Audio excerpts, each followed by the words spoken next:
नमो नमो नारायण। कार्तिक मास की अध्याय 3। तीसरा अध्याय, पानी की उत्पत्ति की कथा। सत्यभामा बोली, आप सभी काल में व्यापक और सभी काल आपके आगे समान हैं।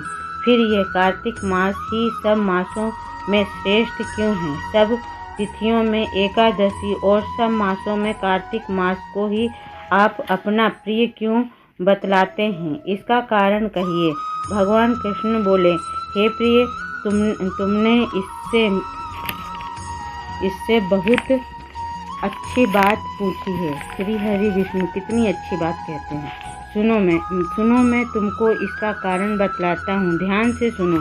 इसी प्रकार एक बार महाराज बैन के पुत्र राजा पृथु ने प्रश्न के उत्तर में देव ऋषि नारद से प्रश्न किया था और श्री नारद जी ने उसी कार्तिक मास की महिमा बतलाई थी। राजा पृथु ने प्रश्न के उत्तर में देव ऋषि नारद ने कहा था, हे राजन, एक समय शंख नामक एक राक्षस बड़ा बलवान और अत्याचारी हो चुका है। उसने अपने अत्याचारों से तीनों लोकों में कंपायमान कर दिया है। उस शंखासुर ने स्वर्ग में रहने वाले देवताओं को जीतकर इंद्र आदि 10 लोकपालों के अधिकारों को छीन लिया है। उससे डरकर सभी देवता सुमेरु पर्वत की गुफाओं में कुटुंबियों के साथ बहुत दिनों तक छिपे रहे थे। वे सुमेरु पर्वत की गुफाओं में निश्चिंत होकर रहने लगे। उधर जब शंख को पता चला कि देवता आनंद से सुमेरु पर्वत पर रहने लगे हैं, तो उसने सोचा कि ऐसी कोई दिव्य शक्ति जरूर है जिसके कारण अपना अधिकार छीन जाने पर भी देवता बलवान होते हैं। यह सोचते सोचते वह इस परिणाम पर पहुंचा कि वह सब देव मंत्रों के बल से ही बलवान हो रहे हैं। अगर इनसे वेद छीन लिए जाएं तो वह अपने आप निर्बल हो जाएंगे। देव ऋषि नारद बोले, ऐसा सोचकर असुर शंख से भगवान विष्णु को सोते हुए देखकर सत्यलोक में वेद चुराने के लिए पहुंचा। उसको आता देखकर भगवान विष्णु ने उसकी नीयत जानकर उसके डर के मारे बीज मंत्रों के साथ समुद्र के जल में छिप गए। शंख भी वेद मंत्रों तथा बीज मंत्रों को ढूंढता हुआ समुद्र में प्रविष्ट हो गया, लेकिन ना तो उसको वेद मंत्र मिले और ना ही बीज मंत्र ही। जब शंख समुद्र से निराश होकर वापस लौटा तो उस समय श्री ब्रह्मा जी पूजा की सामग्री लेकर सब देवताओं के साथ भगवान विष्णु की शंख में पहुँचे और शरण में पहुँचे और भगवान को गहरी नींद से जगाने के लिए गाने बजाने लगे और धूप गंध आदि से बार बार उनका पूजन करने लगे।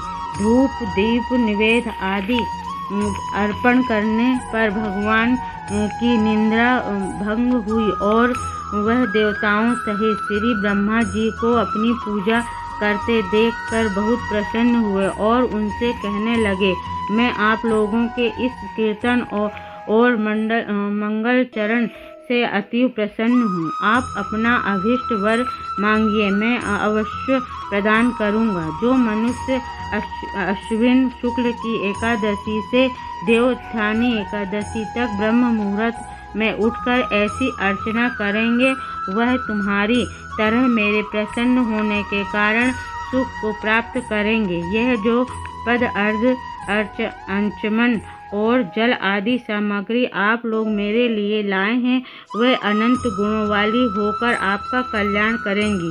शंख जो वेद चुराकर ले गया है, उसके सब समुद्र में ही हैं। मैं उस शंख सुर को मारकर ले आता हूँ।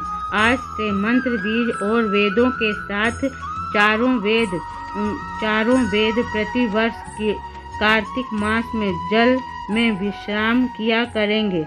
अब मैं मत्स्य का रूप धारण करके समुद्र में जाता हूँ और आप लोग भी ऋषि महर्षियों के साथ लेकर मेरे साथ चलें। जो कार्तिक मास में पहर रात्रि पहले स्नान करते हैं वे निश्चय ही अच्छे फल को प्राप्त पाते हैं। वह अज्ञात में अमृत स्नान का फल प्राप्त करते हैं। हे देवेन, जो कार्तिक मास में व्रत करते हैं उन्हें सब प्रकार से धन, पुत्र, पुत्री आदि देते रहना, उन्हें उस आपत्तियों से बचाते रहना।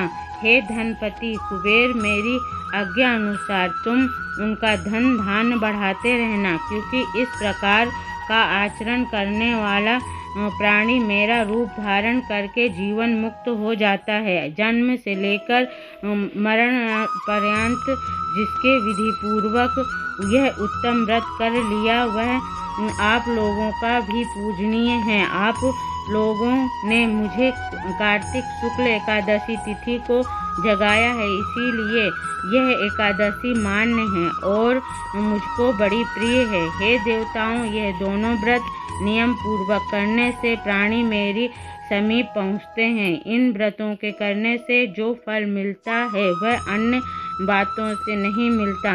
इसीलिए हर मनुष्य को सुखी और निरोग रहने के लिए कार्तिक मास की एकादशी कथा सुनते हुए उपयुक्त नियमों का पालन करना चाहिए। और विष्णु जी कहते हैं, कथा मेरी सुनने से ही फल पूरा प्राप्त हो जाता है। सुबह उठकर ब्रह्म मुहूर्त में गंगा जल डालकर स्नान करना चाहिए। तुलसी में दीपक जलाना चाहिए। सभी फलों को प्रदान करते हैं। श्री हरि विष्णु जय। कथा समाप्त।